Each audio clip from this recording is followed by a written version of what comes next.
For an early stage founder listening to this right now, what exactly is venture debt and when should they consider it? So venture debt is a companion product to venture equity. Typically companies when they're growing need all forms of capital.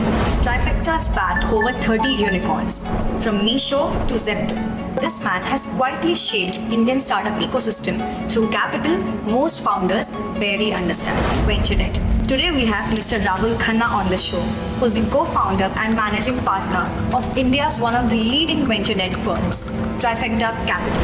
Have a lot of companies in your portfolio. What do you think is a common mistake that founders are making while stacking their capital into debt versus equity? I wouldn't say necessarily there's any patterns of mistakes, but what I would say is one of the really important things you need to know is that while our debt, once it goes into the company, is fungible, it should not be used to fund burn. For a founder who's looking at this episode right now, wants to pitch their business to you or to Trifecta, what is the step-by-step procedure that they have to catch your attention? I think generally speaking, everyone will tell you this, that companies who are trusted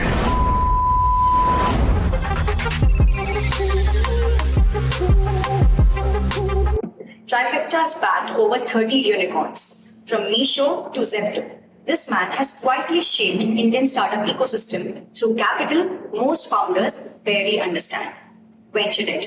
Hi and welcome to Venture Voices with Muskan. Today we have Mr. Rahul Khanna on the show, who's the co-founder and managing partner of India's one of the leading venture debt firms, Trifecta Capital. Also featured on Amazon Prime TV series Mission Startup. Rahul, very welcome to the show. Thank you, sir. Rahul, for an early stage founder listening to this right now, could you please explain what exactly is venture debt and when should they consider it? Sure. So venture debt is a companion product to venture equity. Typically companies when they're growing need all forms of capital. The way we think about it is that equity is the highest risk form of capital. And then as companies achieve some degree of product market fit, they've been able to establish some unit economics, and they have uses of capital that are debt-like. So we found inventory, working capital, deposits, leasehold improvement is when they should use venture debt. So these are two companion asset classes. They sort of work well together. Debt is not a substitute for equity, and funding a business just with equity is not a great option. Right. Founders often love equity, like it's the only love language they know, right? And you've interacted with hundreds of founders. What do you think is their typical reaction when they hear debt versus equity, and how do you particularly shift that mindset? Sure. So look, we've been building the industry for about 10 years now. When we started in 2015, there were no venture debt funds named there. And having been in venture capital for many years, there was just a gap that we saw. A lot of founders didn't even know that they would go to things like us to get debt. They were historically on to a bank and they would have slapped in their face because they were loss-making, they were asset-light, and candidly they didn't have much to back from. So I think, when we talk to entrepreneurs, part of it was educating them on what is the role of credit in your business, how should you think about debt and equity, combining the two to create the optimal capital structure. Then finally, how debt is less diluted. In fact, equity is the most expensive form of financing. Debt is not diluted. So if you can continue to build your company and continue to own more of your company, then that's a great outcome for the founder. It's also great for the investors who provide equity financing, because otherwise they have to keep putting more equity in. That dilutes everybody and reduces the return on equity. So by using the right amount of financial leverage in any business at the right time, it works for all stakeholders. So 10 years ago, the discussions were very different. Today, I can tell you that most rounds that are getting done, typically Series B and beyond, we don't even have to educate the founders anymore. They're calling us saying, look, I'm raising a 20 million round, I'm going to do 15 million in equity, 5 million in debt, would you consider providing that? How do you see this white space again? Let's go back down the memory. Sure. You talk about your school and college days and what made you go to your corporate journey, and how did you take the decision to set up something of your own? Sure. So I've been in the world of investing and operating for the last 30 years. I began my journey in the world of telecom in the 90s. I was part of the team that launched Touches. It used to be called Max Touch, but many years ago, now called Vodafone. So I actually began by helping launch the first telecom operator in India. There was a small group of us. The first telephone call was done in 1995 on the rooftop of the Oberoi by Sunil Gava's church. And so I was part of that whole wave of innovation that happened in telecom. I then moved to the US for an MBA. I was with Kellogg of Western. In 2000, when I graduated, we were still at the peak of the 1.0 internet bubble. And so a few of us, graduated that year, went to California. Everybody else ended up in banking, consulting, and a few brave souls like me ended up in Silicon Valley. And started banging on doors saying, we were really excited here. So I stumbled into Silicon Valley in 2000. I was lucky enough to be involved into startups from 2000 to 2005. Through that, I saw the boom and the bust in the recovery, and lots of lessons learned by watching how companies get built in Silicon Valley, which really is the mecca for innovation and entrepreneurship. Come 2005, decided to go back to India because I wanted to be back here. I felt that there was kind of the green shoots of the internet at that time.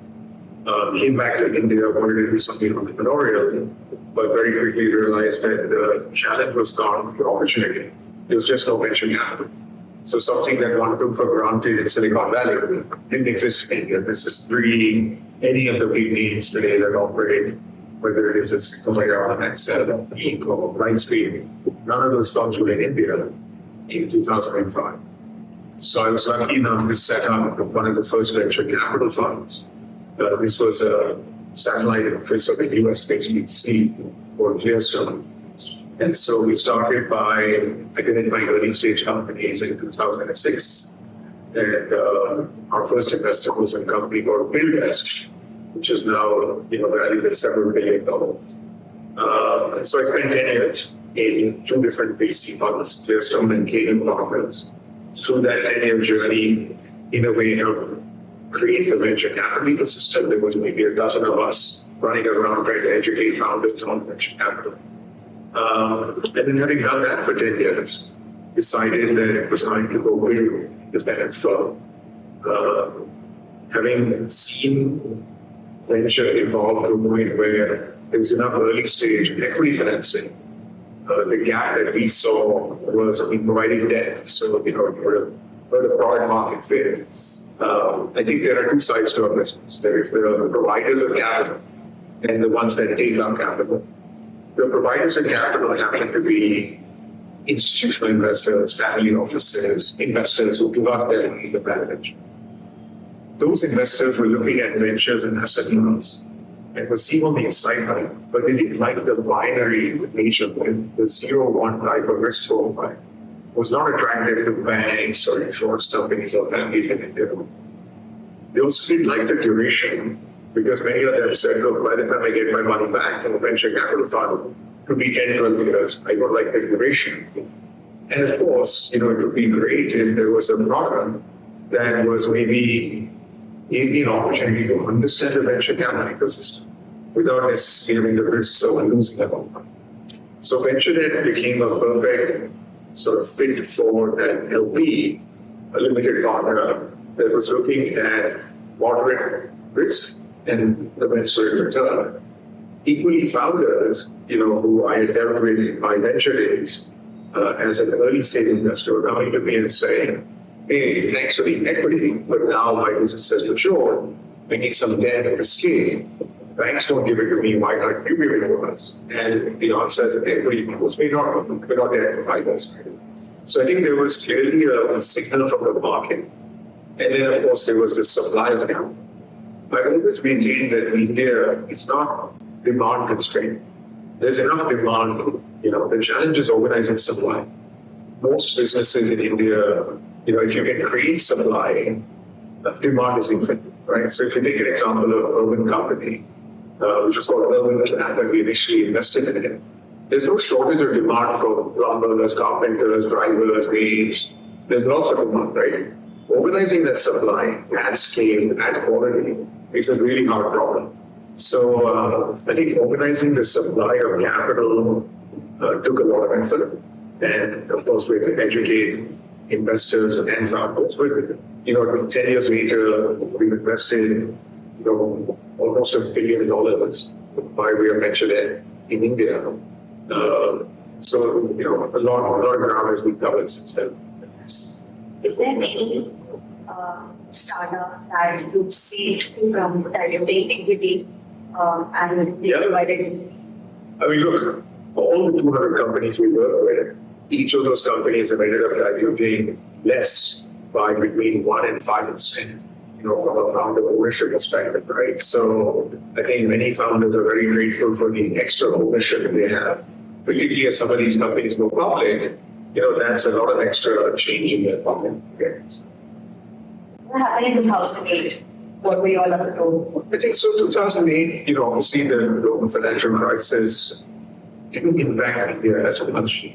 I think our regulator did a pretty good job of navigating a very difficult time. But generally, the venture capital industry, and I think a lot of private market investing, slowed down considerably. So, there was a window of time between 2005 and 2008 where there was a lot of interest in India. Then there was the global financial crisis, and for about 2.5 years, it was pretty slow. I think come 2011, things started to pick up again. We had a big run till 2015.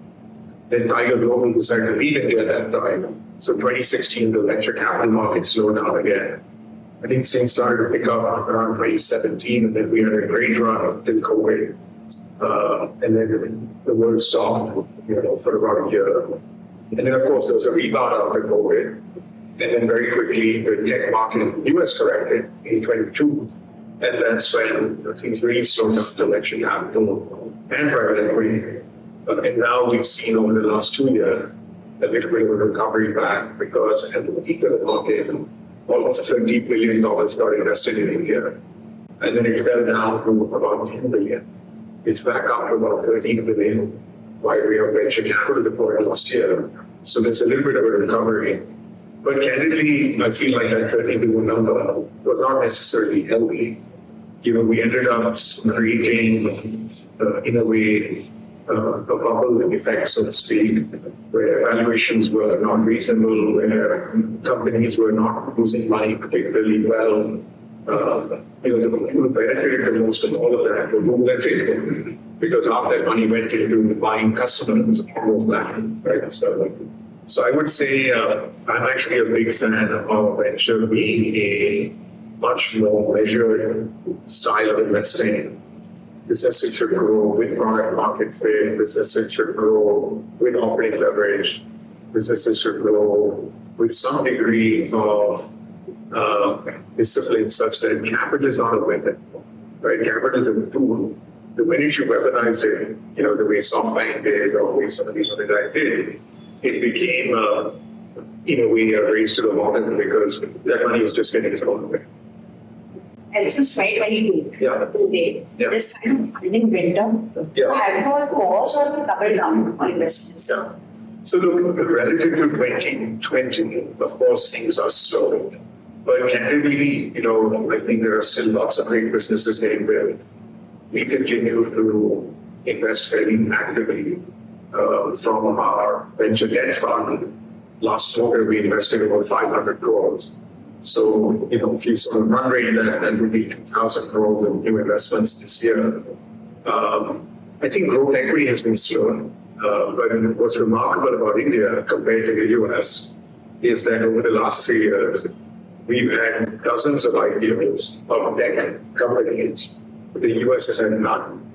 It's only in the last few months that there have started to be any kind of M&A activity in the US as well. So actually, the India story continues to be very strong. I think what's nice about venture capital is that finally we have enough money going back to investors. For a long time, it was just money in, but from 2020, there's been a large number of IPOs, and the combined market cap of those companies is over 200 billion now. If you just look at the IPOs lined up for the next 12 months, whether it's Meesho, PhonePe, Lidspace, etc., there's probably another 15 billion of market cap that will get created in the next 12 months. So, I couldn't be more excited about the future. I think in venture, the glass is always half full because by design, you have to be optimistic.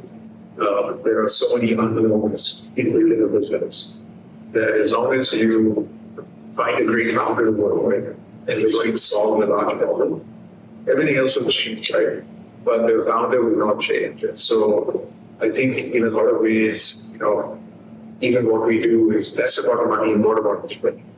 And the benefit of being in this business now for 20 years is I typically meet, 4 or 5 founders a week. So that will be thousands of conversations with founders, right, over 20 years.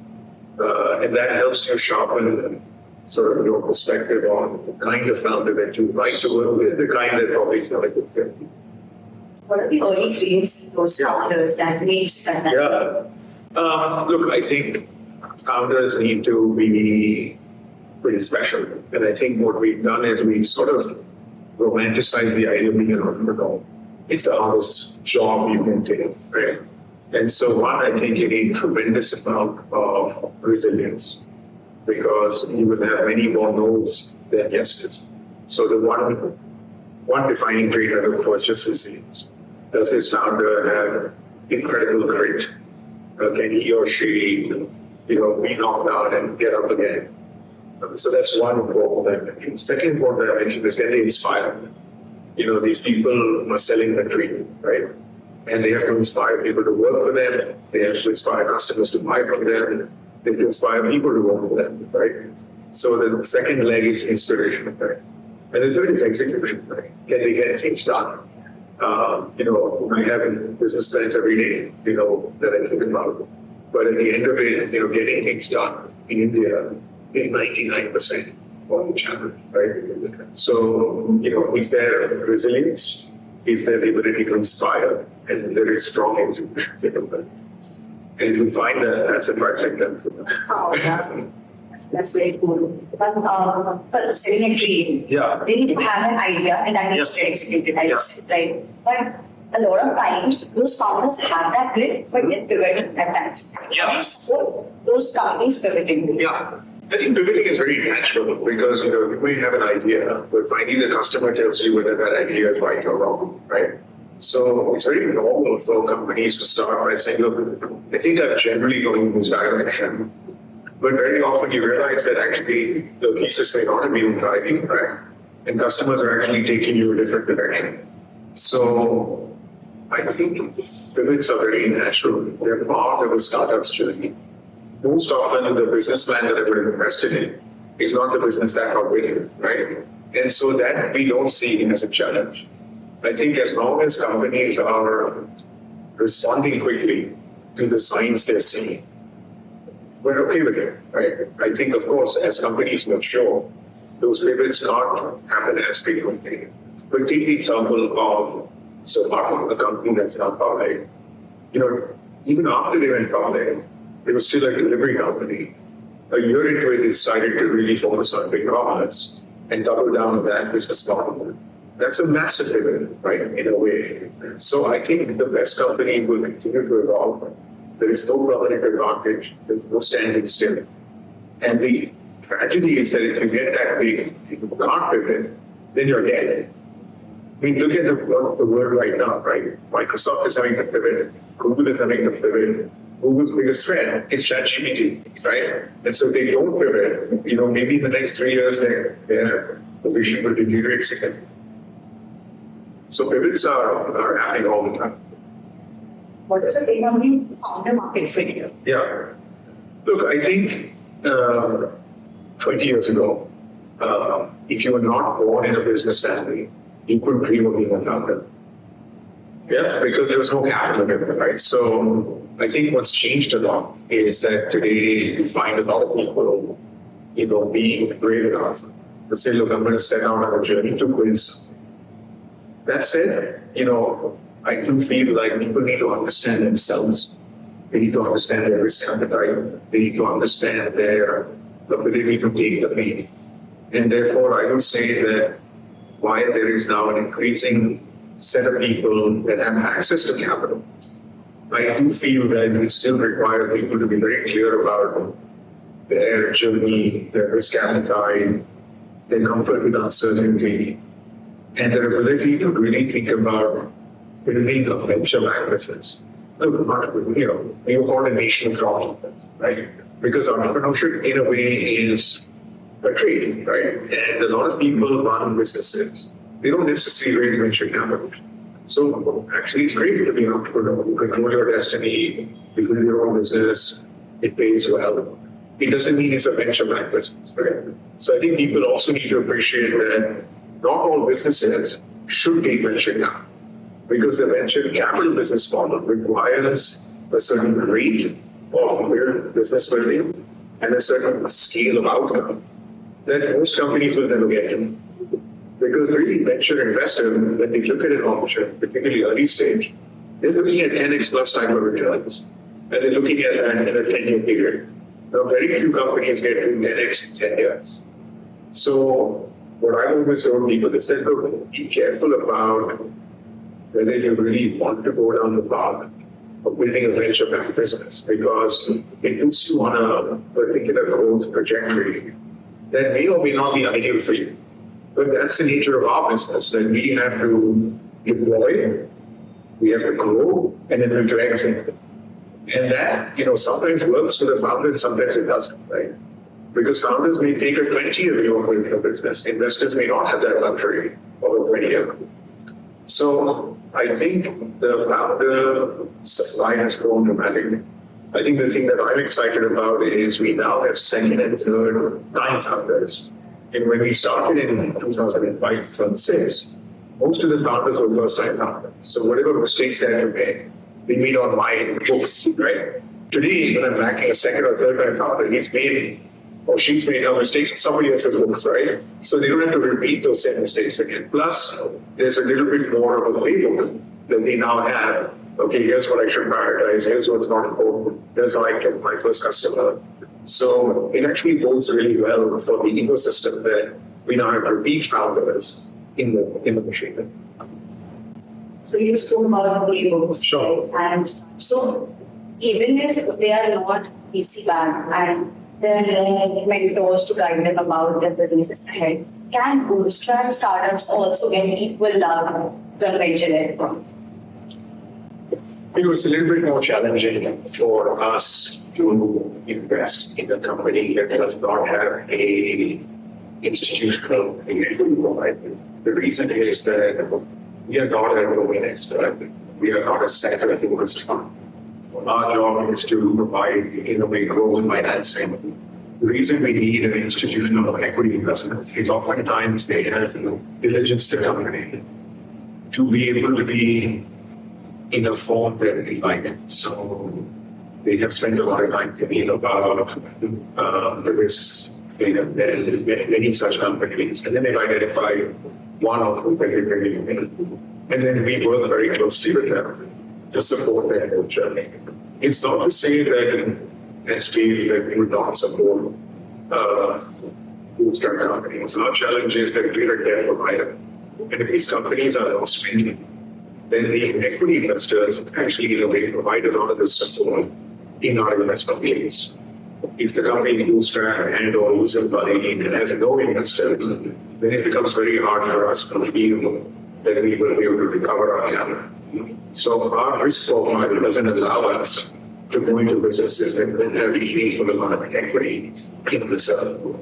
And so once there is some equity in reserve, then our debt can come in and supplement the equity capital. And then together we can grow that company.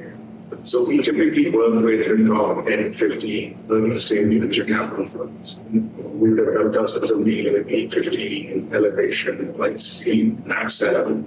So typically we work very closely with them. And then once they've identified a company and they build a organization in it, then we will study that same company and decide whether it makes sense for us to provide that as well. And that universe itself is quite interactive. Is one that needs our risk. Does that mean that it boils down to the fact that founders are able or not able to raise their extra? Is that Yeah. So I think, the way to think about underwriting, it sometimes scares people when I say that 100% of our companies, when we invested, were loss making, right? So that in itself, as a debt provider, when you think about lending to companies that are loss making, you obviously have to have a method to do that approach. And so we actually look at almost 65 different criteria when we build an investment case for the company. But to your point, what we spend a lot of time thinking about is from the time we invest to the next round of financing, is this company likely to be able to raise at least one more round of financing? Typically, the venture debt arrangements are 2 to 3 years long. And many companies, when we come in, will usually run out of money in 12 to 24 months. We will not usually invest in bridge rounds. If a company has 3 months of cash left, that's not a good candidate for venture because, in a way, that's a bridge to nowhere sometimes. And so for us, it's very important that we come in along with or right after equity round. And then ideally, the company can raise another round of funding over the next 24 months. Now, sometimes they get it done in 18, sometimes it takes 30. But that's the market science of underwriting, which is we sit down with the business, look at them at Series A and say, with high degree of conviction, can this company raise another round of financing before we run out of cash? Now, what that requires you to do is have a very strong team that understands execution. So more than half of the Trifecta investing team have come from entrepreneurial backgrounds. They spend time on the other side of the table as a founder, as an entrepreneur. And so when they sit down with the founder, the conversation is very much focused around execution process in getting from point A to point B. And then we assess, founders are optimistic. Oftentimes the plans are very aggressive. So we have to dial those plans back and say, okay, all things considered, the founder wants to do double or triple, but can they grow at 50% a year? And then will that attract a Series B or Series C investor to come in with one more round of funds? We also then help these companies think about what it will take to attract the next round of capital. Because they're so busy executing that oftentimes thinking about the milestones, the markers, to raise a round. Plus, because we work with so many investors, we're able to help them think about who to raise money from, who's investing, who's not investing, what are the current multiples, what are the current valuations in the market. Because we build this index of the doing, right? When you invest in 200 companies, you get a tremendous amount of data, but you also work with lots of investors. So you get a read on who's writing checks and who's not. Has those founders thinking of behavior changed positively or negatively ever since funding started? Look, I think founders, have a strong self-preservation instinct, and they realize that they have to bolster, right? So when money was available, they spent it. The day money stopped becoming available, they realized they have to stay there. And so I think the best founders saw that they need to preserve the cash they had. What that meant was cutting back on unnecessary spending. It meant reducing headcount. It meant maybe cutting out businesses that were opportunistic and getting back to the core of what they had started building. So I think the best founders were able to course correct. I think the pendulum went very widely from growth to profitability, right? So it swung all the way from grow to you have to be profitable. I think the answer is somewhere in the middle, right? If you only focus on profitability, then maybe the growth rate slow too much and investors are not as excited. If you're burning too much money, investors are not excited, right? So it's that, very interesting middle path where depending on the stage of company, so if you're a Series A company and you're not growing at 50 to 100%, people are just not excited. If you're a Series B company growing at 30 to 50%, people are excited. If a Series C and beyond growing above 30%, people are still excited. So you have to calibrate your growth rate, the stage you're on. Because if at an early stage you're not doubling and tripling, then it's probably not a great business or venture perspective. So, there's a term that they use, triple, double, right? It's how you get to 100 million business. So 1 becomes 3, 3 becomes 9, 9 becomes 27. You double that, you get to 50, you double that, you get to 100. So triple, double, double was the term that people use as kind of the dream, growth story for a startup. Now, it happens very rarely, but if you get there, that's the formula for getting to 100 million in 5 years. Absolutely. I recently had asked a question to Rahul Yeah, and he loves this word indigo.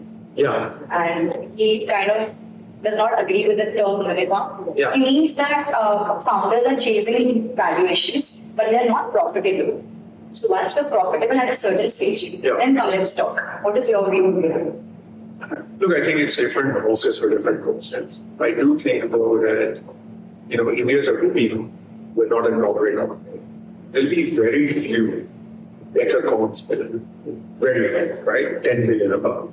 I think there was a time when lots of people were aiming to be 10 billion above. I think it's fair to expect that there will be companies that will be worth over $1 billion.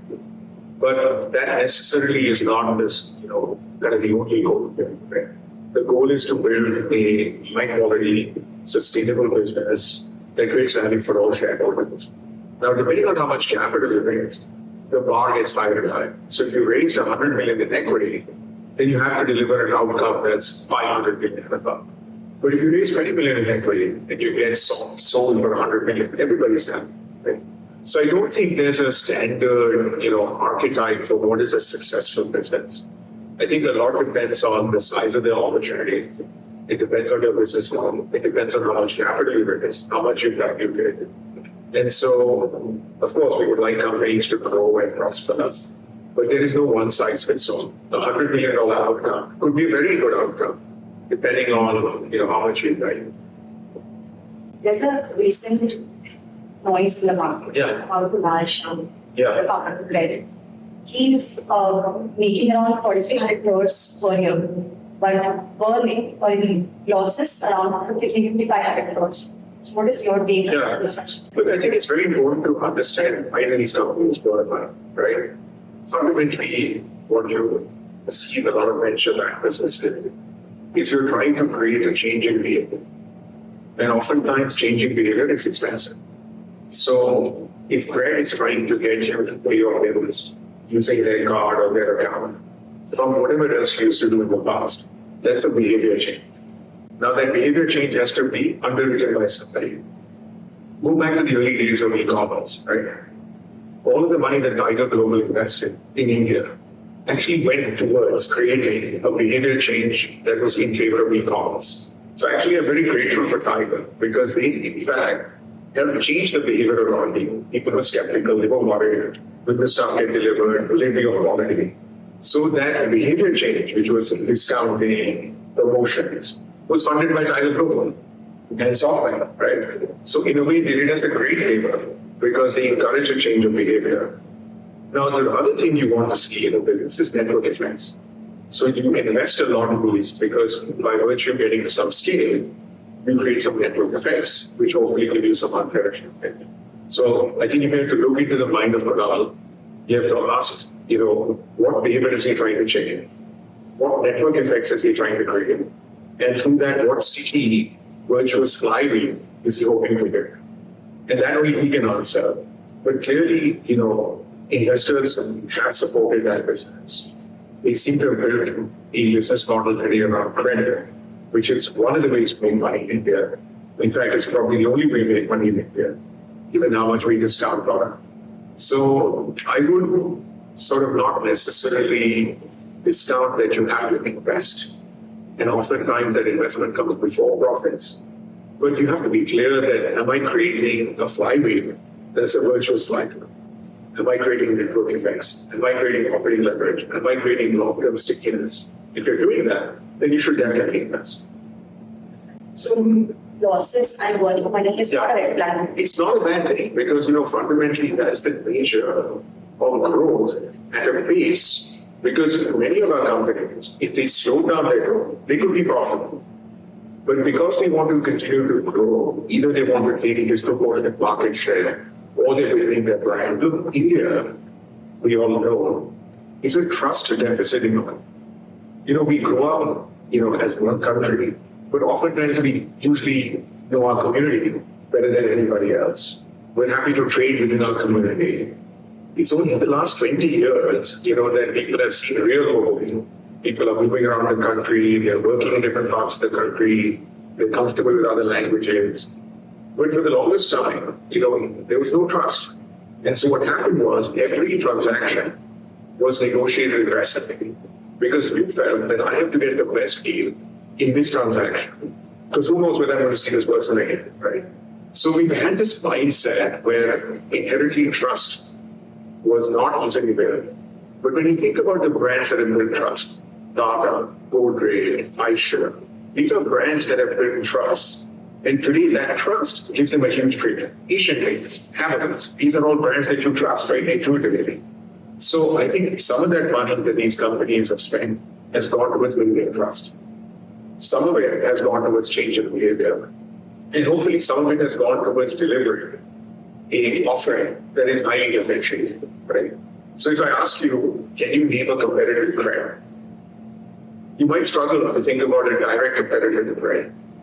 Yeah. So clearly they built something. Yeah. So now they built something. Maybe it's an N of one, but that is unique, right? Name a competitor to urban company. It's very hard to think of a scaled competitor to urban company, right? So of course they had to spend money to get there. But today they're a profitable company that has a unique value proposition and a tremendous amount of growth in the business. And that's, in a way, legend, right? So, what is a red flag for you? Even if all the metrics are right, how do you, when do you host a company? So look, I think integrity is not something we will ever negotiate on, right? So I think for us, the biggest red flag is just founder integrity. Are we working with a founder who is going to do the right thing, come what may, right? And so I think long term, reputation matters the most. And you never want to be in a situation where your reputation is at risk. So I think for investors, reputation risk is the biggest risk. Nobody minds losing money. If you can explain why you lost money, no problem. But if you can't explain why you lost money, big problem. So I think the reputation risk management becomes the most important thing for investors because look, we are fiduciaries of other people's money. And they've given a lot of trust in us, saying, look, I'm handing you my money, give it back to me 10 years later. So we have to feel that the founders that we're backing, their integrity is unquestionable. Now look, in every market, there will be a small percentage of founders that aren't great. But I'd like to believe that generally speaking, the founders that we work with, have played with a view to creating value versus taking money off the table, right? I also feel like there was a time when people didn't fully appreciate equity value creation. So when money came in, maybe it got misspent, maybe it got misused. But now that founders have understood the real price is large equity value creation, all the side deals, all of that little stuff is irrelevant. Spoke about integrity very well. What do you think happened with Bootstrap? Yeah. And what is a slight warning that you would like to give to founders? Sure. Look, I can't talk specifically because we're not investors in Bootstrap. We have done a small amount of venture there 4 years ago to the EV business because they were buying EVs and they wanted to finance EVs. We were not involved as an equity investor. And we got paid out in full. In fact, I made a lot of money on our Bootstrap investment, unlike some of the other people, because we provided with that. That said, look, I think what I would tell founders is that only raise as much money as you because sometimes raising too much money can become a problem. And then two, I think there should be no surprises because you have a board, you have investors. The closer you keep them to your business, the more they know about what's going on. The less likely, that they will be surprised. And I think even for investors, I've had this philosophy, which is trust, but verify. I think we all start with the principle of trust, but I think it's really important to verify because the founder may not be doing anything silly, but somebody else in the organization, right? And that ends up creating trouble for all of us, right? So I think building in more systems, more control, making sure that, when you raise a lot of money, having a good auditor, following the discipline. And if you don't know what to do, just ask them, right? Because part of it is, I think we put founders on a pedestal and they say, you must have all the answers, right? It's a really lonely job. And so my message to founders is, look, if you don't know, just ask. And it's fine to say, I don't know. Because, many of them are doing it for the first time, right? Nobody's given them a recipe that says, look, here's how you run $1 billion company. So they're learning by doing. And oftentimes, I think we don't give them the opportunity to go wrong. And we expect them to do everything right. And what I mean by wrong and right is not ethically, but just not, we doesn't become profitable, right? If the guy knew how to become profitable, he would be profitable, right? Yeah. It's not like suddenly you press the button and say, I'll become profitable, right? So I think investors also need to recognize that we're dealing with, founders that are carrying a massive amount of load. They're carrying the load of, themselves, their family, their employees, their reputation. And so I think we just need to appreciate that, being a founder is a very, very challenging role. And as investors, how can we be as supportive as possible? Do you think what verification exactly? Do you think it's monthly MIS, quarterly MIS? What does that transfer? Yeah, I think it depends on the size and stage of the company, right? But, things like, for example, many investors historically would not, at the end of the year, look at bank statements because we just took for granted that what's in the MIS is true. But, maybe now its time has come to say, look, you said you spent all this money. This much should be in the bank. So at the end of the year, of course, there'll be the audited financials, but we also want a statement of what's in the bank. For a while, it was just not common practice to get bank statements at the end of the year. Right? So something as simple as that just makes sure that whatever cash balance that we had is actually there. And then, of course, I think you want to encourage founders to not have any related party transactions. Because that, oftentimes leads to conflict. We don't want that in our company. So, having a policy on conflict, making sure there's no related party transactions. So things like that, common sense things, right? They're not rocket science. But for a while, it was just not a priority. The world's mostly moving towards IPOs and late stage exits, right? Do you think it's drying up and what's venture debt role here? Sure. So, India has, over the last 5 years, seen about 40 to 50 IPOs of tech companies, venture-backed companies. There's probably a pipeline of another 50 more in the next 24 months. So I think there is an active wave of liquidity that's going out.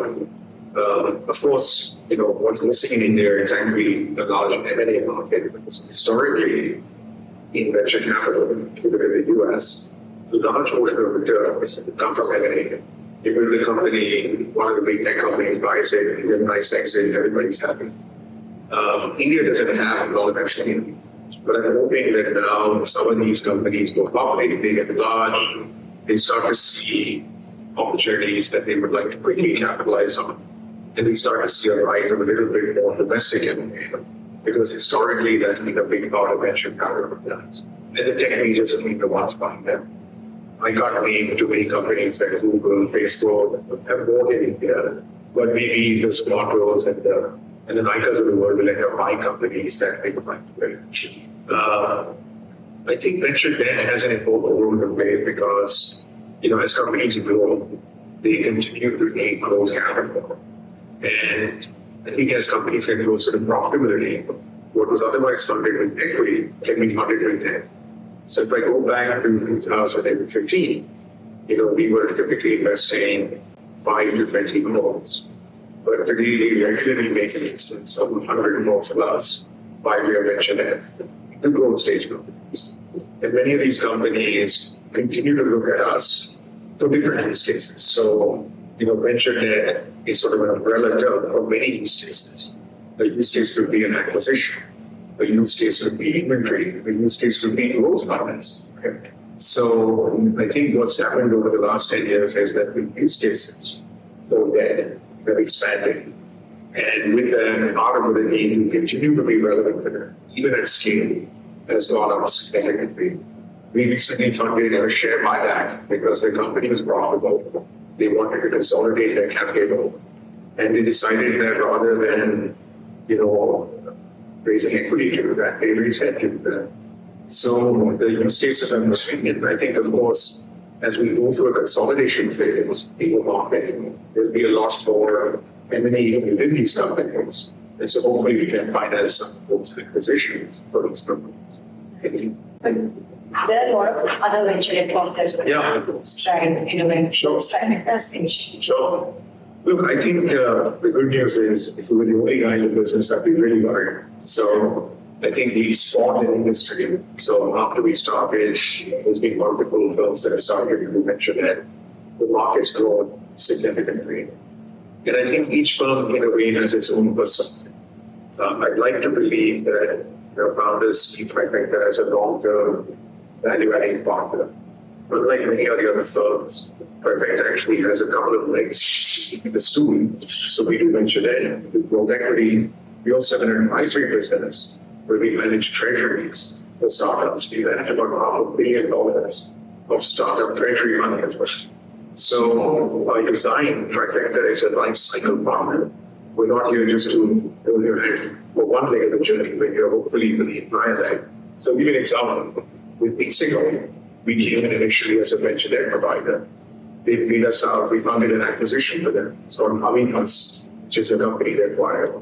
A few years later, we invested from our growth equity fund. And then the company went public. And now, interestingly, the founders, with a little bit of liquidity they created, they come back and invested in our money, right? So it's a full circle of life. And so ideally what we'd love to do is be a life cycle partner to the best founders and the greatest companies being replicated. And by virtue of having multiple products and different strategies, we can actually do that. No other venture debt firm can do that. Having a lot of companies in your portfolio, what do you think is a common mistake that founders are making while stacking their capital into debt versus equity? I think, I wouldn't say necessarily there's any patterns of, mistakes, but what I would say is one of the really important things we need to do is that while our debt, once it goes into the company, is fungible, it should not be used to fund burn, so to speak. So for things like technology, talent, customer acquisition, brand building, you should use equity. For inventory, working capital, receivables management, etc., you should use debt. What happens sometimes is when companies are struggling to raise equity, they might take some of the money they raised by their debt and start to fund some of the work. And that is what tends to then lead to challenges later on because you raised it for a certain use and now you're actually using it to fund work. And that's really a broad formula for success. What is your vision for the next 3 to 5 years? Yeah. Or which are the hottest sectors that you're targeting? Yeah. So look, by design, our venture debt business is sector agnostic. The way to think about venture debt is we have to build a highly diversified portfolio that is immune to all the shocks that the system goes through. So take the example of tech. There was a time when it was the hottest thing since sliced bread. Today nobody wants to invest in it, right? There was a time when B2B was very hot. Today nobody wants to touch B2B, right? There's a time when nobody was doing agri. Now lots of people are doing agri. Nobody was doing space. Now people want to do defense and space, right? So I think what we've tried to do over the last 10 years is to really follow the trends, but with a lag. So if something is really hot today, it's probably not right for us from a venture debt perspective. So if everybody's doing AI, we probably should wait for a couple of years, see how some of those companies do. And then once the early winners have emerged, those are the companies that we get involved with from a venture debt perspective. And of course, a few years later, maybe from our growth fund as well, right? So my job is to make sure that we don't get carried away with the newest, hottest trend. And so, of course, if you look at our different funds, for example, in Fund 1 and 2, you'll find a lot of vertical comps. That's when those companies, Live Space, Cars 24, etc., are getting built. Today, you won't see a lot of vertical commerce, but there's no quick commerce in Fund 1 or 2. there's quick commerce in funds being flow, right? So I think for us, the way we look at it is that venture comes in cycles. There was a Flipkart built at one time, but Flipkart didn't do a great job of serving Bharat. So Meesho got built. And so Meesho has gone and disrupted Flipkart, 15 years later. Maybe 15 years from now, somebody will disrupt Meesho, right? Or not, right? Depending on how the company continues to grow and evolve. So I think in a way, venture is always about, industries going through this packing and unpacking, right? That happens all the time, over time. And so at this point in time, I think sectors that involve a focus on product are very important. So, it won't be very popular, but I think our industry has largely focused on rich man's problems, right? We serve the first 100 million people with solving problems of convenience. Many things today were around convenience. I think the real large opportunity is solving problems of access to good healthcare, access to good education, access to good transport, to good food, and to good energy, right?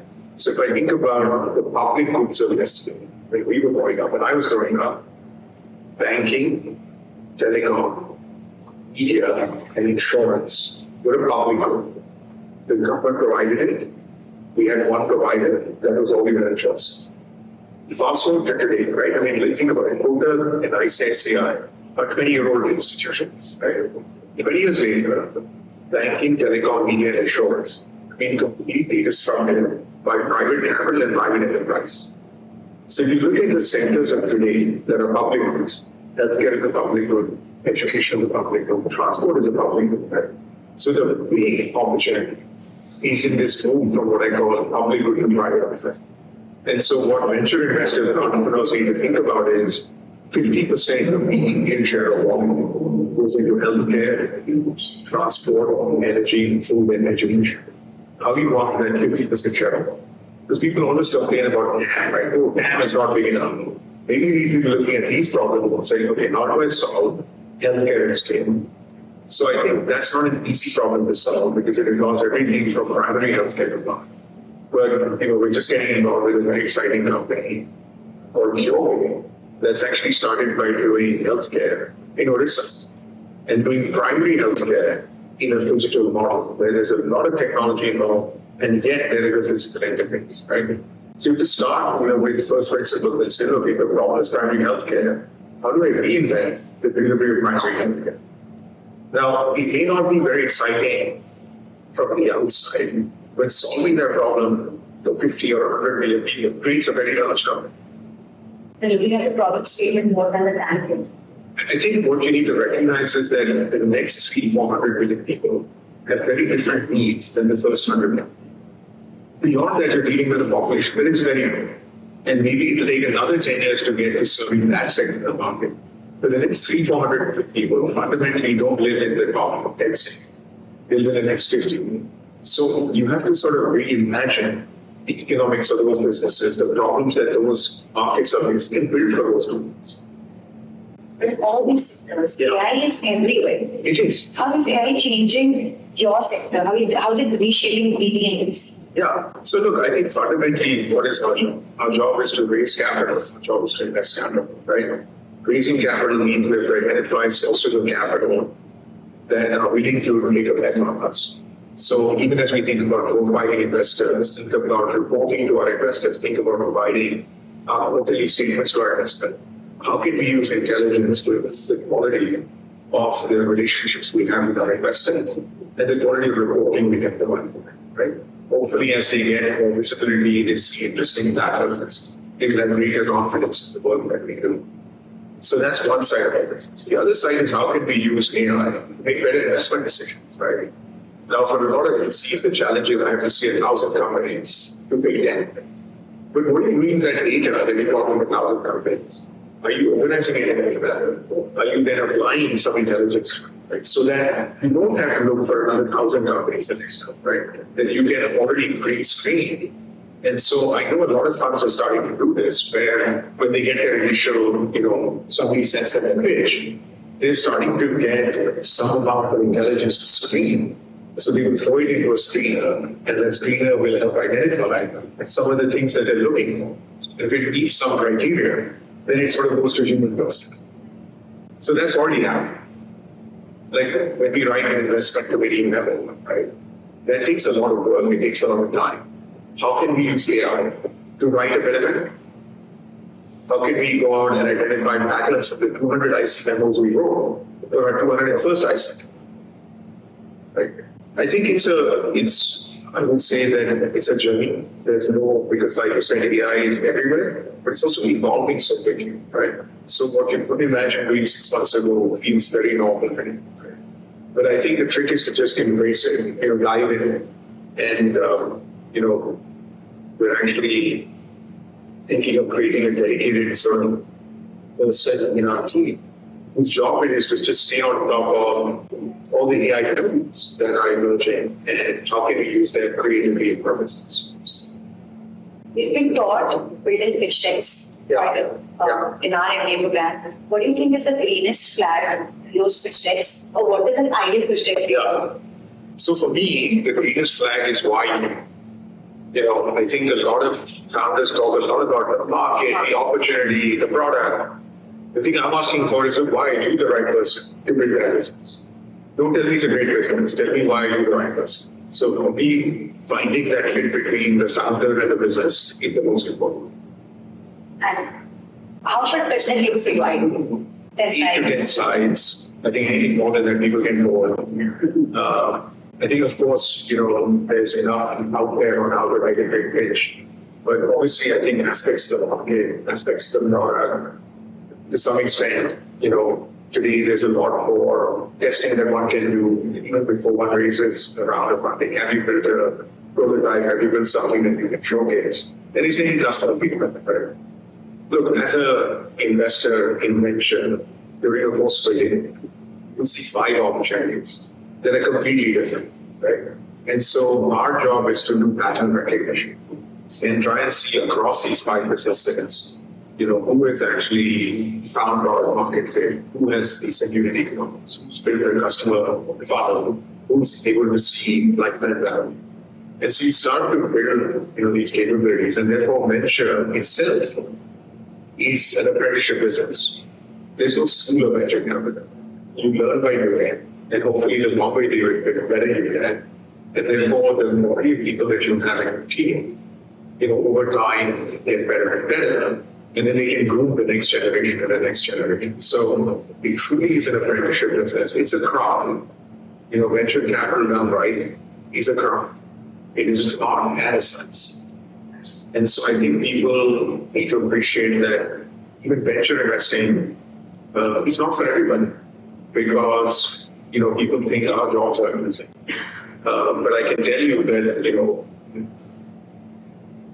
being able to be responsible for other people's money and put it into businesses that actually you're very little influence over. Right? I've always said, look, if it comes to you telling the founder what to do, you've already lost. Because fundamentally, you're backing the founder, you're not backing yourself. You're backing the founder to go solve a very large problem. Your job is to ask the right questions. If you're telling the founder how to run their business, shame on them. Seriously, because that's not what, then you go run the business, right? Why do you? How do you seek mentorship from you? I think the best founders are willing to ask, are willing to say, I don't know, right?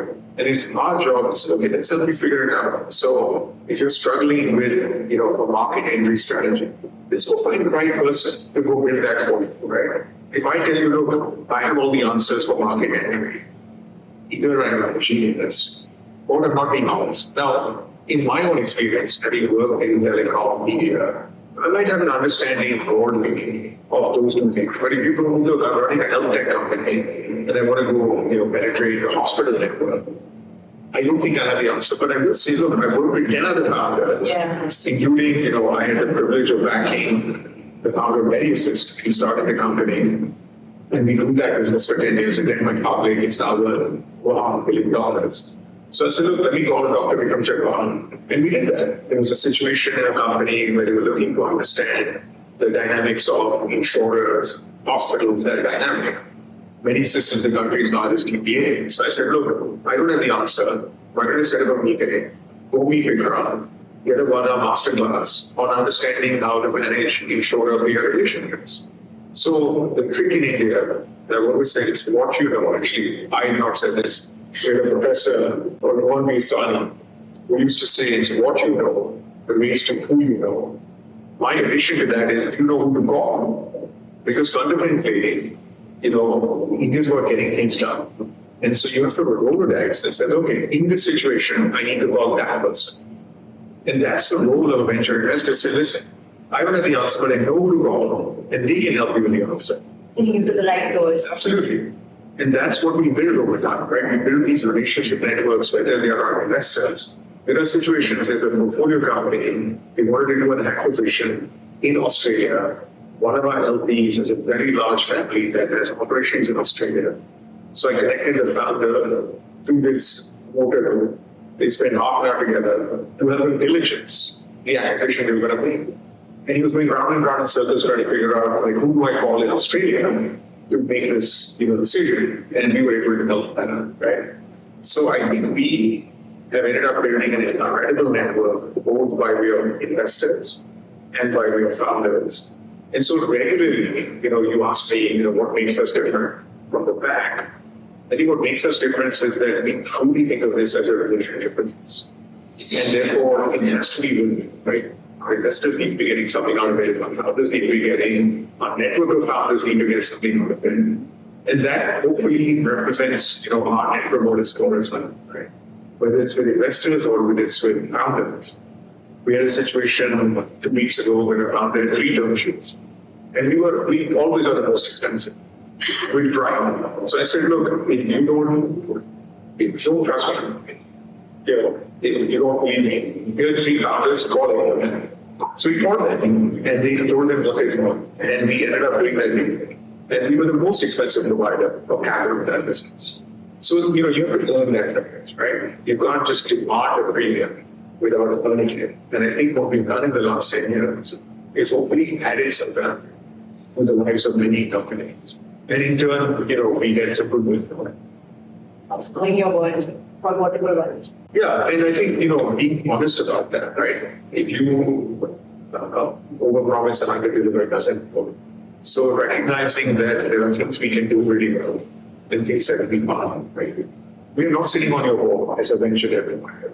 So we're not involved as deeply as your equity investors. But in our growth equity fund, if we're sitting on your board, then we better well know your business as well as you. Definitely not better than you, but at least as well as you. For a founder who's looking at this episode right now, wants to pitch, there is this trade. What is the step-by-step procedure that they need to have to catch your attention? Yeah. So look, I think because the signal to noise ratio, needs to be managed. I think generally speaking, everyone will tell you this. They come in through a trusted referral or through somebody that we already know, right? Pinging me on LinkedIn is fine. I may or may not respond to that. But if you have somebody who knows me or knows somebody who works at Trifecta, that's the best way, right? Because in a way, having a trusted referral means that at least we'll get on our radar and we will be the time to have a 10, 20, 30 session, right? We're happy to have as many conversations because, in a way, we're also educating the founder. We're also learning about the business. But I think our industry still relies very heavily on some degree of referenceability. So if you know somebody who knows somebody, that's the best way to do. So at least get on our radar. And once they're here, once they have a first order conversation, what's the next step for them? So typically what happens is when we meet a company for the first time, they may or may not be ready for venture debt. We may or may not be ready to invest in them. So oftentimes it starts with just getting familiar with the business. I think if the company is actively looking to raise venture debt, then we have a set of due diligence requirements that we can share with them. Typically, it would be a business plan, it would be their cap table, it would be a bunch of other things that we need to build an investment case. Once we build an investment case, we discuss it internally and say, should we proceed with issuing a term sheet with this company? One of the things we do is we also have a conversation with the equity investors in the company to understand How do they feel about the business? What's been their experience in the last few years? How are they feeling about the future prospects for the company? Do they have reserves on that? Once we've triangulated the investor's perspective, the founder story, then we even speak to a few customers and or competition to understand how is this company based. And then we make a call and say, when all things considered, we'd like to invest 10, 20, 100 crores into the business. We then have a negotiation on the term sheet. Once the term sheet is done, we go into documentation. So from start to finish, it can be as quick as a month. If I compare and contrast this to venture capital, that's typically 3 to 6 months. So venture debt, because we're also working with trusted partners, anytime there's already a trusted equity investor on the cap table, who is referred. So the other thing that happens is we get referred a lot of opportunities from the equity funds that we work with. So somebody at Beat will call us, or somebody at Axel will call us, or somebody at Lightspeed will call us saying, hey, we have this portfolio company, they're looking for another round, would you also be looking at? Yes. Any growth metrics you're looking for, or any minimum investment amount that will have? Yeah, look, as we grow, it's not that we're only looking to do large deals. Sometimes we start a relationship with a 5 blockchain. But generally, anything under 5 becomes hard for us to justify, given that, our most recent fund will be 2,000 crores. So you end up with very long tail of small companies. It's not easy to manage. So anything, 5 crores and above is a starting point for us. But our average is about 2 crores. What is kind of revenue looking forward to when you invest 5 crore check in? Yeah. So generally speaking, we need to have what we would call an equity cover. So if we're putting in 5 crores of debt, ideally the company should have raised about 20 crores of equity finance. Right? As they get larger, that number comes down. But usually it's 1:4, 1:5, getting to equity. But we start a relationship. Look, these companies could be relatively small. They could be doing 5, 10 crores of revenue. We want to see some predictability in that. So for us, it's not an absolute number, because we may not come into a business to see because we feel they still haven't found a business model that's sustainable. And they're just earning a lot of money, and that's probably not a good fit for us. So I think what we look for at all points in the journey is decent gross margin. And so at a minimum, I would imagine that we come into companies where there's at least some positive gross margin. If there's a negative gross margin, then it's probably not a good idea for us. Most companies are not contribution positive. So when we look at it, we say, look, at least gross margin, moving towards contribution, and then moving towards full profitability. Right? So that's sort of the journey that we want to be on at the company.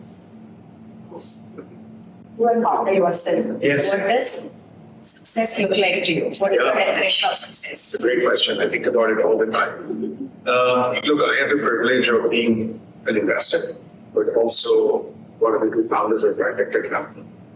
The way we think about our business is that ideally, if it lives beyond us, then that is success. So for me, institutionalization, whereby, if tomorrow I got hit by a truck or the ratio was not around, then the business takes its possessions.